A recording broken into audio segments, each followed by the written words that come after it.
Yahoo minasan, welcome back again with Mr. K di sini. Masih semangatkah dengan suasana lebaran dan liburan panjang? Jujur, Mr. K beberapa hari ini memanfaatkan waktu untuk liburan juga. Efeknya sangat positif buat badan dan jiwa, Pak. Malah makin semangat aja Mr. K bawain konten nih, terutama One Piece chapter 1013 yang udah rilis di Manga Plus semalam. So, without continuing long again, monggo enjoy mawon react tercepat One Piece jagat ini. Judul chapter 1013, Big Mom Anarchy. Keren juga ya. Terus cover judul diisi oleh Sanji yang penasaran akan ikan hiu yang seperti Zoro. Dia ingin memasak ikan hiu ini. Gak ada yang spesial dengan cover judul kali ini karena ini hanyalah requestan dari fan. Melanjutkan apa yang terjadi di chapter sebelumnya, kita tahu betul Nami sukses membuat jatuh ulti dengan serangan petirnya. Tapi tetap saja, serangan Nami tersebut masih bisa membuat ulti bangkit. Malahan, kalau kita ngelihat gelagat ulti, kita jadi tahu betul ulti sangat percaya diri bisa menang mudah kalau lawannya adalah Nami. Ya, memang benar kebukti sih. Saat Nami melakukan serangan lagi dengan tornado tempo miliknya, saat itu juga ulti bisa menghindar dan menyergap Nami. Di momen inilah ulti bersiap mau menghantam Nami dengan kepala keras ulti sampai tewas kalau perlu. Jadi ya kondisi ini membuat situasi jadi makin runyam. Mengingat Tama juga dalam kondisi gak baik. Untungnya Big Mom ikut campur dengan memanfaatkan kombinasi spesial homies Napoleon, Prometheus, dan Hera. Kombinasi ini kalau Mr. K lihat membentuk seperti busur panah. Walau Big Mom menyebutnya Master Cannon, tetap saja di pikiranku emang layaknya panah penggunaan serangan kombinasi ini. Lihat saja posisinya, Hera sebagai anak panahnya, Prometheus sebagai busurnya, dan Napoleon sebagai pemicu untuk melepaskan busur. Imbasnya, serangan kilat yang sangat overkill sukses menghujam tubuh ulti, membuat ulti langsung KO tanpa perlawanan. Hal ini tentu saja membuat kaget semua orang yang ada di sini. Mereka semua sadar seorang Yonko memang sangat bahaya. Nah, Nami Usopp yang tahu betul mustahil bisa menang melawan Big Mom setelah melihat apa yang Big Mom bisa lakukan, langsung memutuskan capcus untuk kabur sambil membawa Tama. Komachio ditinggalkan begitu saja. Ya wajar karena situasi gak memungkinkan untuk Nami dan Usopp merawat dan membawa Komachio. Saat ini yang bisa mereka lakukan hanyalah lari, menyelamatkan diri sambil melindungi Tama. Well, di momen ini pun kita juga diperlihatkan Zeus yang ternyata sudah mengetahui apa yang sedang terjadi di dekat Big Mom. Zeus paham betul, kini dirinya seperti disingkirkan saja, melihat adanya special homies baru yang satu elemen kekuatan dengannya. Zeus tambah down. Zeus mencoba menghibur diri dengan cara menghampiri Big Mom, tapi sayang Big Mom sudah gak peduli lagi dengan Zeus. Malahan, kini Big Mom sudah mutusin akan melenyapkan Zeus dengan memerintahkan Hera memakan jiwa Zeus. Karena dengan makan Zeus, kekuatan Hera akan bertambah kuat. Wah, fakta baru yang cukup menarik nih. Jiwa-jiwa homies Big Mom ternyata bisa saling makan antar satu sama lainnya agar bisa bertambah kuat. Tapi yang jadi pertanyaan sekarang, apakah semua homies bisa memanfaatkan hal ini atau ini hanya berlaku untuk special homies? Well, Mr. K gak tahu. Semoga saja udah sensei menjawab rasa penasaran ini kelak di SBS ataupun Fever Cut juga boleh. Anyway, back to topic. Setelah Zeus tahu nyawanya dalam bahaya, Zeus pun mulai fokus melirik Nami. Awalnya, Nami gak peduli pada Zeus. Tapi setelah Nami melihat keseriusan Zeus yang sudah gak peduli lagi akan ketakutannya pada Big Mom, Zeus juga gak ingin mati dibenci oleh semua orang. Maka dari itu, Zeus untuk pertama kali dan terakhir kalinya akan mencoba memberontak pada Big Mom dengan tujuan agar Nami bisa kabur dan memaafkan kesalahannya dulu. But saat Zeus mencoba berlagak sok keren, lagi-lagi Oda Sensei membuat kejutan menarik. Ketika Zeus sudah mau OTW menyerang Big Mom, dengan mudahnya emak-emak seksi ini langsung menangkap Zeus dalam sekejap. Jiwa Zeus pun juga langsung diambil oleh Big Mom.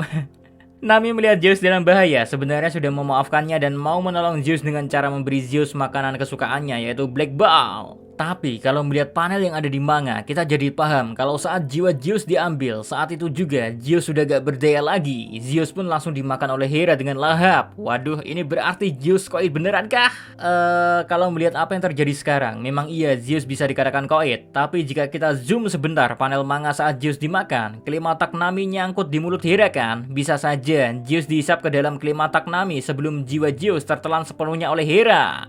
Tapi ingat, ini hanya pendapat pribadi Mr. K, bukan teori. Aku berpendapat seperti ini murni karena masih pengen ngeliat Zeus membantu Nami seterusnya. Kalaupun Zeus mati ya udah, emang begitu nasibnya. Cuman sayang aja gitu, jarang-jarang ada karakter penakut, blow on, tapi strong harus lenyap begitu saja. Terus selain momen Zeus lenyap, di sini pula kita jadi tahu kalau Big Mom itu orangnya plain-plan dan sangat egois. Awalnya mau nyelamatin Tama, tapi setelah tahu Tama lebih memilih bersama SHP Gang, Big Mom memutuskan mau membunuh Tama bersama dengan Usopp dan Nami. Ada tambah gawat nih, nasib tiga manusia ini kini di ujung tanduk, nyawa mereka semua dalam bahaya karena Big Mom sudah standby mau menggunakan Napoleon.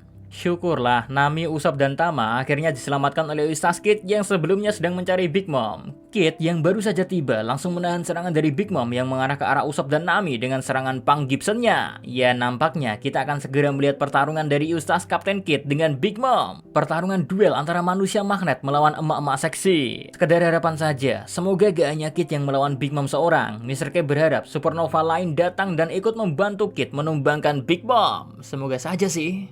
Next, sebelum chapter kali ini Mr. K close ya, ada kejutan dari Oda Sensei yang memperlihatkan Our Bakasencho yang terlihat terjatuh dari atas tengkorak Onigashima. Di sini kelihatan jelas Luffy kembali KO diajar oleh makhluk terkuat di One Piece. Terus ada Kaido yang merasa kecewa karena gak memenggal kepala Luffy. Dan di sini sih Kaido ngedumelnya agak-agak jelas, tapi lupakan itu saja ya, karena habis ngelihat momen Luffy yang harus KO kedua kalinya membuat Mr. K langsung paham seberapa jauh perbedaan kekuatan yang dimiliki oleh para Yonko ini dengan Supernova. Dari awal pun kayaknya kita gak bisa berekspektasi kalau ngalahin Yonko akan menjadi hal mudah. Malah ngelihat momen perjuangan Luffy yang harus kalah berkali-kali membuat semuanya jadi lebih masuk akal. Hal ini membuat kita semua mengetahui kalau julukan Yonko bukanlah isapan jempol belaka, melainkan orang-orang yang paling dekat untuk menjadi Raja Bajak Laut selanjutnya. Terus yang jadi pertanyaan berikutnya adalah siapa atau bagaimana cara Luffy bisa selamat? Soalnya kalau kita ingat-ingat kembali ya, waktu momen Big Mom jatuh dari tengkorak Onigashima bahkan harus langsung diselamatkan karena di bawahnya adalah lautan. Nah, bedanya di sini, momen jatuhnya Luffy gak diketahui oleh siapa-siapa. So, Mr. K pun gak punya clue sama sekali soal siapa yang bakal bisa nyelamatin Our Bakasencho ini. Satu-satunya yang bisa mengetahui kondisi dari Luffy sekarang adalah Momonosuke. Tapi gak ada yang bisa dilakuin oleh Momo buat nolong Luffy. Soalnya sekarang posisi Momo jauh dari siapapun dan orang yang pergi ke arahnya cuma Kinemon dan Kiku. Jadi kemungkinan buat Momonosuke buat nyelamatin Luffy kayaknya kecil banget.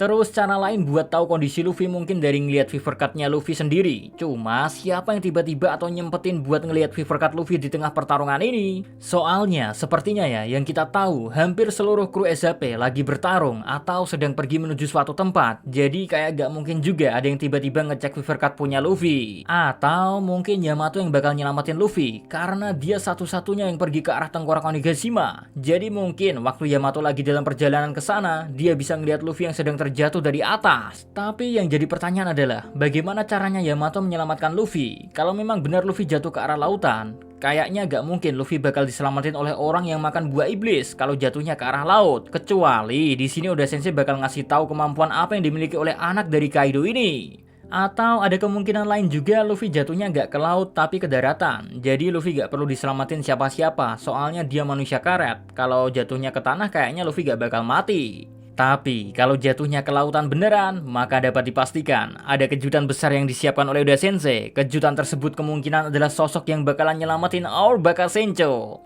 Kenapa Mr. K bisa sangat yakin Luffy bakal diselamatin oleh seseorang? Well, itu karena berkali-kali Luffy sudah pernah tenggelam dan berkali-kali juga selalu diselamatkan. Hal sama pun akan terulang kembali di Onigashima. Sayangnya minggu depan libur jadi kita masih harus nunggu sabar 2 minggu lagi untuk tahu kabar dari Luffy. So gitu aja buat konten react One Piece kali ini. See you again next time. Adios di Caramelo. Stay safe everyone. Salam Animania.